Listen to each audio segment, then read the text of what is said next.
எல்லோருக்கும் வணக்கம். TNUSRB PC height case பற்றி தான் பார்க்க போகிறோம். ஸோ ஹைட் கேஸில் என்ன நடந்திருக்கு, இன்றைக்கி ஒரு ஆர்டர் வந்து இஷ்யூ பண்ணியிருக்காங்க. அந்த ஆர்டர் வந்து டீட்டெயிலாக நம்ம டீகோட் பண்ணிடலாம். அதை டீகோட் பண்ணுறதுக்கு முன்னாடி நம்ம பேசிக்ஸாக ஒரு சில விஷயங்கள் தெரிஞ்சுக்கணும். நான் எப்பவுமே உங்களுக்கு ஒரு விஷயம் சொல்லுவேன், நம்ம ஒரு விஷயத்த நாமளாக அப்ரோச் பண்ணி தெரிஞ்சுக்கணும் அப்படின்னு சொல்லி. ஸோ உங்களுக்கு டீட்டெயிலாக ஒரு விஷயம் மட்டும் சொல்லிடுறேன். என்ன அப்படின்னா, இதுதான் நம்மளோட நோட்டிஃபிகேஷன். 2025 நமக்கு வந்த ஒரு முக்கியமான ஒரு நோட்டிஃபிகேஷன். சரியா? ஸோ இதில் என்ன கொடுத்துருக்காங்க, உயரம் மற்றும் மார்பு அளத்தில் முழு எண்ணாக்குதல் அப்படின்னு சொல்லி கொடுத்துருக்காங்க. அப்போ அனைத்து உடற்கூறு அளவுகளுக்கும் உயரம் மற்றும் மார்பு அளவு, அதாவது முழு எண்ணுக்கு அருகில் உள்ள 0.5 சென்டிமீட்டர் அளவானது கீழ்காணும் முறையில் எடுத்துக்கொள்ளப்படும் அப்படின்னு சொல்லி ஒரு இன்ஸ்ட்ரக்ஷன் கொடுத்துருக்காங்க. எந்த மாதிரி நாங்கள் வந்து ரவுண்ட் அப் பண்ணுவோம் அப்படின்னு சொல்லி ஒரு இன்ஸ்ட்ரக்ஷன் கொடுத்துருக்காங்க. ஸோ என்ன கொடுத்துருக்காங்க அப்படின்னா, 169.6 இருந்தா 169.5 அப்படின்னு தான் ரவுண்ட் அப் பண்ணுவோம் அப்படின்னு சொல்லி கொடுத்துருக்காங்க. அதே மாதிரி என்ன கொடுத்துருக்காங்க, 169.7 அப்படின்றத 169.5 தான் ரவுண்ட் அப் பண்ணுவோம். 169.8 அப்படின்றது மட்டும் வந்தால் மட்டும்தான் 170 ரவுண்ட் அப் பண்ணுவோம் அப்படின்னு சொல்லியிருக்காங்க. So then 169.9 consider as 170, 170.1 consider as 170 அதே மாதிரி இது வரைக்கும் எல்லாமே ஆவரேஜாக அந்த இதுதான் எடுத்துருக்காங்க. ஸோ இதுதான் அவங்க வந்து இப்போ கோர்ட்டில் வந்து ப்ரொடியூஸ் பண்ண அந்த ஃபைல். இதுதான் அந்த ரீஃபைலிங் அப்படின்னு சொல்லி கொடுத்துருப்பாங்க. ஜட்மெண்ட்டில் வந்து ரீஃபைலிங் கொடுத்துருப்பாங்க.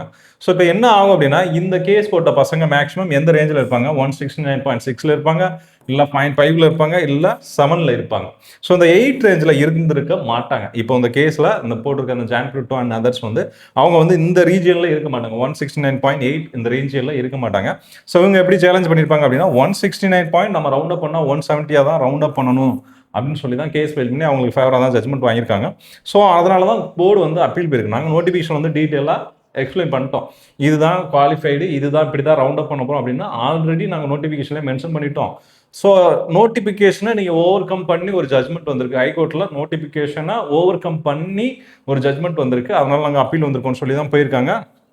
ஸோ சுப்ரீம் கோர்ட்டில் என்ன நடந்திருக்கும் அப்படின்னா, ஒன்றும் இல்லை, இந்த கேஸ் வந்திருக்கும். ஸோ நம்ம ஆல்ரெடி நேற்று சொன்ன மாதிரி தான், ஃபர்ஸ்ட் அட்மிஷன் தான். ஸோ அதனால் ஒன்று ஸ்டே கொடுக்கலாம், இல்லை வந்து ஸ்டே வந்து வெக்கேட் அதாவது டிஸ்மிஸ் பண்ணலாம். 2 ஆப்ஷன் இருக்கலாம். இல்லை கேஸை வந்து ஃபர்தராக ஸ்டே இல்லாமல் மூவ் பண்ணலாம் அப்படின்னு சொல்லி ஒரு 3 ஆப்ஷன் நேற்று சொல்லியிருந்தோம். ஸோ அதே மாதிரி தான் இன்றைக்கி வந்து ஸ்டே கொடுத்துருக்காங்க. ஸ்டே கொடுத்துருக்காங்க அப்படின்னா, இப்போ இந்த ஸ்டே கொடுத்தாச்சு அப்படின்னா நமக்கு அடுத்து எக்ஸாம்ஸ் வந்து, அதாவது அடுத்த கட்ட ரிசல்ட் வர்றதுக்கான வாய்ப்புகள் அதிகம். ஸோ நம்ம அந்த ஸ்டேவும் பார்த்துருவோம், ஸ்டேயில் என்ன சொல்லியிருக்காங்கன்றதும் பார்த்துருவோம். சரியா? இதுதான் அந்த இன்னைக்கு வந்து நமக்கு வந்து ஆர்டர், அந்த சுப்ரீம் கோர்ட்டோட ஆர்டர். ஸோ என்ன கொடுத்துருக்காங்க, ஸ்பெஷல் லீவ் பெட்டிஷன். இதுதான் நம்ம பெட்டிஷன் நம்பர் 33981. இதுதான் நம்ம பெட்டிஷன் நம்பர். ஸோ இதில் என்ன கொடுத்துருக்காங்க, ஆர்டர் டேட்டர் 29/4/2026 வந்து ஆர்டர் கொடுத்துருக்காங்க. ஸோ இது எல்லாமே அந்த case file numbers, writ petition, writ அப்பீலோட நம்பர்ஸ் இது எல்லாமே. அதாவது நான் ஆல்ரெடி சொன்னேன், ரிட் பெட்டிஷன் வேற, ரிட் அப்பீல் வேற. ரிட் பெட்டிஷனில் வந்து மேக்ஸிமம் சிங்கிள் பெஞ்சாக இருக்கும். நீங்கள் அதை நல்லா தெரிஞ்சுக்கோங்க. ரிட் பெட்டிஷன் வந்துச்சுன்னா அது மேக்ஸிமம் சிங்கிள் பெஞ்சாக தான் இருக்கும். ரிட் அப்பீல்னா அந்த பெட்டிஷனை, ரிட் பெட்டிஷனை ஓவர் கம் பண்ணி நாங்கள் அப்பீல் போகிறோம் அப்படின்னா அப்போ டபுள் பெஞ்ச். ஸோ இதை வச்சு நீங்கள் கண்டுபிடிச்சிக்கலாம், இது டபுள் பெஞ்ச் தான். அப்போ ஓகேவா? அப்போ இந்த டபுள் பெஞ்சில் கொடுத்த ஆர்டர் வந்து இஷ்யூ பண்ணியிருக்காங்க. எது? 30/4/26. ஸோ இந்த 29, 30 இந்த 2 டேட்டில் கொடுத்துருக்காங்க, ஜட்மெண்ட் கொடுத்துருக்காங்க. ஸோ அதுக்கு எகெயின்ஸ்டாக யார், நம்ம டிஎன்யூஎஸ்ஆர்பி பெட்டிஷனராக அப்பீல் போயிருந்தாங்க. ஸோ ரெஸ்பாண்டன்ட் யாருன்னு பார்த்தோன்னா ஜான்பிரிட்டோ அண்ட் அதர்ஸ். ஸோ இவங்க தான் கொடுத்துருக்காங்க. ஸோ இதில் என்ன மெயினாக நமக்கு பார்க்க வேண்டியது என்ன அப்படின்னா, இங்கே தான் நம்ம பார்க்கணும், டிலே இன் ரீஃபைலிங் கண்டோன்ட். அதாவது நீங்கள் கொடுத்ததை நாங்கள் ஏற்றுக்கிட்டோம், ஸோ அதனால் ஒரு பிரச்சனையும் இல்லை அப்படின்றத சொல்லிட்டாங்க. ரீஃபைலிங் வந்து கொஞ்சம் அந்த பெட்டிஷன் டாக்குமெண்ட்ஸ் எல்லாமே கொஞ்சம் டிலே ஆயிருக்கு, அதை ரீஃபைல் பண்ணியிருக்காங்க. ஸோ அதை வந்து கோர்ட்டு வந்து நாங்கள் ஏற்றுக்கிட்டோம் அப்படின்னு சொல்லி, அதுதான் அதுக்கான மீனிங். ஓகேவா? Next, issue notice returnable within 4 weeks அப்படின்னு சொல்லி கொடுத்துருக்காங்க. என்ன கொடுத்துருக்காங்க, நோட்டீஸ் வந்து இஸ்யூ பண்ணுங்க வித்தின் 4 வீக்ஸ் டைமுக்குள்ள. இப்போ ஜான்பிரிட்டோ இருக்காருல்ல, அவரை வந்து 4 வாரத்துக்குள்ள இதற்கான விளக்கங்கள் வந்து கேட்டு அவருக்கு வந்து சுப்ரீம் கோர்ட் வந்து நோட்டீஸ் அனுப்பியிருக்காங்க. நீங்கள் வந்து டைரக்ஷன் பண்ணியிருக்காங்க. ஸோ அந்த நோட்டீஸ்க்கு அவங்க ரிப்ளை பண்ணணும். இப்போ கவுண்டர் ஃபைல்னு சொல்லுவோம்ல, அந்த மாதிரி தான். ஸோ அவங்களுக்கு வந்து இதுக்கு வந்து ரிப்ளை பண்ணுவாங்க. அப்போது அவங்க என்ன ரிப்ளை பண்ணுறாங்கன்றத வெயிட் பண்ணி பார்க்கணும். அதுக்கு தான் அந்த 4 வீக்ஸ். அப்போ 31 ஆகஸ்ட் நமக்கு வந்து கொடுத்துருக்காங்க. 31 ஆகஸ்ட் வந்து நெக்ஸ்ட் ஹியரிங் டேட் வந்து நமக்கு கொடுத்துருக்காங்க. சரியா?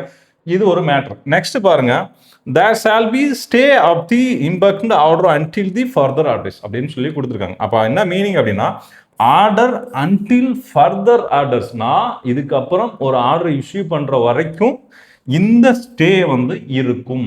அதாவது தற்காலிகமாக அந்த ஆர்டர் வந்து, அந்த ஹைகோர்ட் போட்ட அந்த ஆர்டரை வந்து நான் வந்து தற்காலிகமாக தடை பண்ணி வைக்கிறேன் அப்படின்றதா இந்த ஸ்டே. ஸோ இது வந்து எப்போ வரைக்கும் இந்த 4 வாரத்துக்கான ஆர்டரா அப்படின்னு கேட்டால் அந்த 4 வாரத்துக்கு மட்டும் ஸ்டே இருக்குமாண்டா கிடையாது. ஸோ அவங்க என்ன கொடுத்துருக்காங்க, நான் ஃபர்தராக அடிஷ்னலாக இது ரிலேட்டடாக ஆர்டர் இஷ்யூ பண்ணுற வரைக்குமே ஸ்டே இருக்கும் அப்படின்னு தான் மென்ஷன் பண்ணியிருக்காங்க. ஸோ இந்த 4 வாரத்தில் இவங்க என்ன கவுண்டர் ஃபைல் சப்மிட் பண்ண போகிறாங்க அப்படின்றத பார்க்கலாம். சரியா, மேக்ஸிமம் சுப்ரீம் கோர்ட் போயிடுச்சு. ஸோ ஸ்டேவும் கொடுத்துட்டாங்க. ஸோ இந்த ஜட்ஜ்மெண்ட் வந்து இப்போ வேலிட் இல்லை. ஆக்சுவலாக ஹைகோர்ட்டு கொடுத்த அந்த ஜட்ஜ்மெண்ட்டுக்கு வந்து இப்போ வேலிட் கிடையாது. அதனால் என்ன பண்ணலாம் அப்படின்னா, இவங்க வந்து மேபி எனக்கு தெரிஞ்சு இது போர்டோட ஃபேவராக மாதிரி தான் தெரியுது, அவங்களுக்கு சாதகமாக தான் தெரியுது. இந்த ஸ்டே கொடுத்ததே போர்டுக்கு ஃபேவராக தான் இருக்குது. ஸோ கூடிய விரைவில் ரிசல்ட் வந்து எதிர்பார்க்கலாம். சரியா, ஸோ அதனால் உங்களோட ஃபிட்னஸாக மெயின்டைன் பண்ணிக்கோங்க.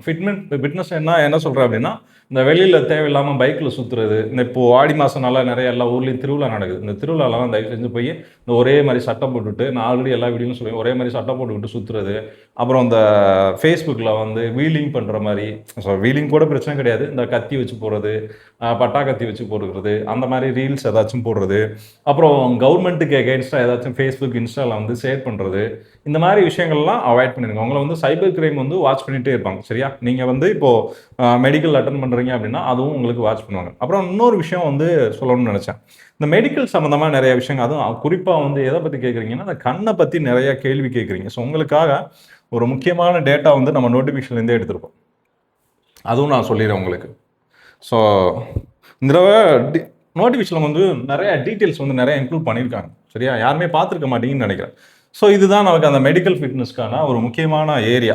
ஸோ என்ன கொடுத்துருக்காங்கன்னா, 6க்கு 6 கண்டிப்பாக இருக்கணும், விஷன் வந்து 6க்கு 6 இருக்கணும் அப்படின்னு சொல்லுவாங்க. அப்படி இல்லைன்னா டிஸ்குவாலிஃபைடுன்னு ஒரு பாயிண்ட் கொடுத்துருக்காங்க. நெக்ஸ்ட் என்ன கொடுத்துருக்காங்க அப்படின்னா, முக்கியமாக இந்த கண்ணை பொறுத்த வரைக்கும் என்ன கொடுத்துருக்காங்க, each eye must have fulfilled the vision அப்படின்னு சொல்லியிருக்காங்க. விஷனை வந்து ஃபுல்ஃபில் பண்ணணும். Colour blindness, squint or any morbid condition of the eyes, lids of either eyes all be, அதெல்லாம் மேட்டர் கிடையாது. கலர் பிளைண்ட்னஸ் மெயின் அதில், ஓகேவா? ஸோ அது இருந்தால் டிஸ்குவாலிஃபைடு. நெக்ஸ்ட் பாருங்க, லேசிக் லேசர் சர்ஜரி, அதுக்கப்புறம் excimer laser surgery in either of the eyes all be deemed to be a disqualification அப்படின்னு சொல்லியிருக்காங்க. அதுக்கு ஒரு ஜிஓ நம்பரும் கொடுத்துருக்காங்க, போலீஸ் டிபார்ட்மெண்ட்டுக்குள்ள ஜிஓவும் கொடுத்துருக்காங்க. ஸோ நீங்கள் லேசர் பண்ணாலும் நாங்கள் வந்து டிஸ்குவாலிஃபை பண்ணுவோம் அப்படின்னு சொல்லி மென்ஷன் பண்ணியிருக்காங்க நோட்டிஃபிகேஷனில். ஸோ அதனால் நீங்கள் நான் இதுக்கப்புறம் லேசர் பண்ணால் எனக்கு வந்து பிரச்சனை ஆகுமா, இதெல்லாம் என்கிட்ட வந்து இன்னைக்கு கேட்காதீங்க. நான் வந்து என்ன சொல்லியிருந்தேன், மேபி இது எப்படி வந்து உங்களுக்கு வந்து ஒரு பாசிட்டிவாக அமையலாம் அப்படின்னா,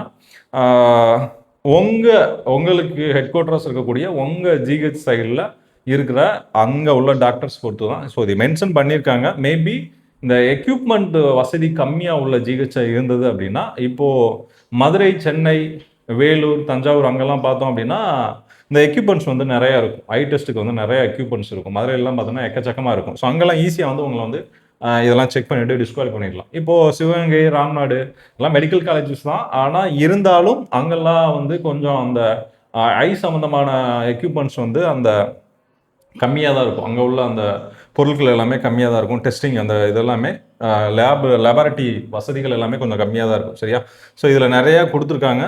ஸோ விஷுவல்ஸ் எல்லாமே கொடுத்துருக்காங்க. இது வந்து நீங்கள் நோட்டிஃபிகேஷனில் இருக்குது, இது வந்து பார்த்துக்கோங்க. Directions for using the test .card அப்படின்னு சொல்லி கொடுத்துருக்காங்க. ஸோ இது எல்லாமே நீங்கள் வந்து அந்த விஷனில் பார்த்துக்கலாம். நிறைய கேள்வி கேட்காதீங்க. ஸோ இதுலேயே வந்து மென்ஷன் பண்ணிட்டாங்க, லேசர் பண்ணியிருந்தீங்க அப்படின்னா உங்களுக்கு நல்ல நேரம் இருந்தால் உள்ளே போகலாம், இல்லை அப்படின்னா வாய்ப்புகள் கம்மி தான். ஸோ லாஸ்ட் டைம் எஸ்ஐலேயே ஒரு 3 பேர் வந்து டிஸ்குவாலிஃபைட் ஆகிருக்காங்க, லேசர் பண்ணி டிஸ்குவாலிஃபைட் ஆகிருக்காங்க. ஸோ அதனால் இந்த அடுத்து வரப்போகிற நோட்டிஃபிகேஷனில் இன்னும் ஸ்ட்ரிக்டாக தான் இருக்கும். ரெண்டாவது விஷயம், இப்போ இருக்கிற கவர்மெண்ட்டு அந்த லஞ்சம் ஊழல் அப்படின்றத கொஞ்சம் கம்மி பண்ணியிருக்காங்க. அது நம்மலாம் இல்லைன்னு தான் சொல்ல முடியாது, உண்மைதான் அது. ஸோ அதனால் மேபி நீங்கள் இந்த காசு கொடுத்து இல்லை உங்கள் லோக்கல் சப்போர்ட்டில் வந்து உள்ளே போயிடலாம் அப்படின்னு ஒரு மென்டாலிட்டியில் இருந்தீங்க அப்படின்னா அதையுமே கொஞ்சம் மாற்றிக்கோங்க. ஏன்னா இப்போ உள்ளதில் கொஞ்சம் ரிஸ்க் தான். நிறையா பேர்கிட்ட பேசினதுக்கப்புறம், நிறைய கவர்மெண்ட் செக்டர் உள்ள அஃபீஷியல்ஸில் பேசினதுக்கப்புறம் கிடைச்ச ஒரு தகவல் வந்து எல்லாருமே கடன்நிலை ஊழியர், அதாவது ஓஏலேருந்து மேலே உள்ள கலெக்டர் வரைக்கும் லஞ்சம் அப்படின்ற ஒரு சொல்லுக்கு இப்போ வந்து பயப்படுற மாதிரி தான் இருக்குது. யார் எந்த நேரத்தில் எதுவும் ஆக்ஷன் எடுப்பாங்களா, சஸ்பெண்ட் பண்ணுவாங்களா, மெமோ யூஸ் பண்ணுவாங்களா, அந்த மாதிரி நிறைய பிரச்சனை இருக்குது.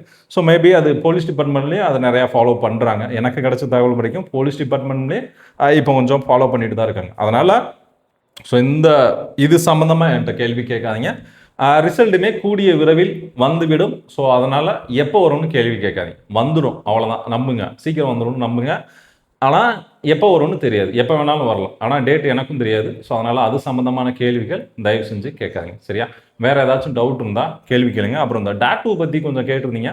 இந்த டேட்டூ வந்து உங்களுக்கு எந்த அளவுக்கு நீங்கள் வந்து டேட்டூ போட்டிருக்கீங்க அப்படின்றத பொறுத்து உங்களை வந்து டிஸ்குவாலிஃபை பண்ணலாம். உங்களை செக் பண்ணுற மெடிக்கல் ஆஃபீஸர் இருக்கார்ல, அவரோட பாயிண்ட் ஆஃப் வியூவில் இது வந்து தப்பு அப்படின்றத மாதிரி, இல்லை உங்கள் கூட வர எஸ்ஐயோ போலீஸோ அவங்களும் என்ன சொல்லுவாங்க அப்படின்னா, இதெல்லாம் வந்து டிஸ்குவாலிஃபை பண்ணி விடுங்க டாக்டர் அப்படின்னா டிஸ்குவாலிஃபை பண்ணி விட்ருவாங்க. ஸோ அது அங்கே அன்னைக்கு சூழ்நிலை தான், இது எல்லாமே உங்களோட அன்னைக்கு சூழ்நிலை தான். அதே மாதிரி அஃபென்சிவ் டாட், அதாவது ஒரு எப்படி சொல்கிறது, இந்த கத்தி வரைகிறது, அதுக்கப்புறம் வந்து ஏதாச்சும் பேடாக, ஏதாவது ரொம்ப மோசமான வாசகங்கள் யூஸ் பண்ணுறது, அப்புறம் இந்த மாடுகள் இந்த மாதிரி இதெல்லாம் வரைஞ்சி வச்சுக்கிறது, அப்புறம் இந்த தேள், ஸோ இந்த மாதிரி அனிமல்ஸ் வந்து, அதாவது ஒரு பயப்படக்கூடிய அளவுக்கு ஏதாச்சும் உங்கள் உடம்புல டேட்டூவை போட்டிருந்தீங்கன்னா கண்டிப்பாக ரிஜெக்ட் பண்ணிடுவாங்க, சரியா? ஸோ நார்மலாக நீங்கள் வந்து ஒரு இந்து மதத்தில் அந்த ரீஜியன் சம்மந்தமாக மேபி இந்த வேல் குத்துறது, வேல் சம்மந்தமாக சின்ன டேட்டூ வந்து மேக்ஸிமம் அலவுடு தான் நினைக்கிறேன். இப்போ நம்ம யூனிஃபார்ம் போட்டிருக்கோம் அப்படின்னா இந்த அளவுக்கு நம்ம ஆம்ஸ் போடுறோம்னா இதுக்கு கீழே வந்து உங்களுக்கு தெரியக்கூடாது. நீங்கள் டேட்டூ போடுறது வந்து இது வந்து தெரியக்கூடாது, உங்களுக்கு வந்து தெரியக்கூடாது, இந்த ஓப்பன் இதெல்லாம் தெரியக்கூடாது. அதே மாதிரி இங்கே போட்டுக்கிறது அங்கே செக் பண்ணுவாங்க. இதோட சைஸை பொறுத்து உங்களுக்கு வந்து டிலே, அதாவது டிஸ்குவாலிஃபை பண்ணலாம். இங்கே இருக்கிற இந்த மார்பில் போட்டிருக்கேன், இதயத்தில் போட்டிருக்கேன் அப்படின்னா அதெல்லாம் வந்து அங்கே வந்து டிஸ்குவாலிஃபை பண்ணுறதுக்கு வாய்ப்புகள் இருக்குது. மேக்ஸிமம் டேட்டூ போகிறத வந்து அவாய்ட் பண்ணிடுங்க. வேலைக்கு போனதுக்கப்புறம் என்னத்தையாச்சும் பண்ண தொடங்குங்க. அது வரைக்கும் கொஞ்சம் பொறுமையாக இருங்க. வேறு என்ன சொல்கிறதுன்னு தெரில. அதனால் இந்த டேட்டூலாம் போட்டுருந்தீங்கன்னா ஏதாச்சும் எரேஸ் பண்ணுறதுக்கு ஏதாச்சும் ஐடியா இருந்துச்சுன்னா பண்ணிடுங்க சீக்கிரம், சரியா? தேங்க்யூ.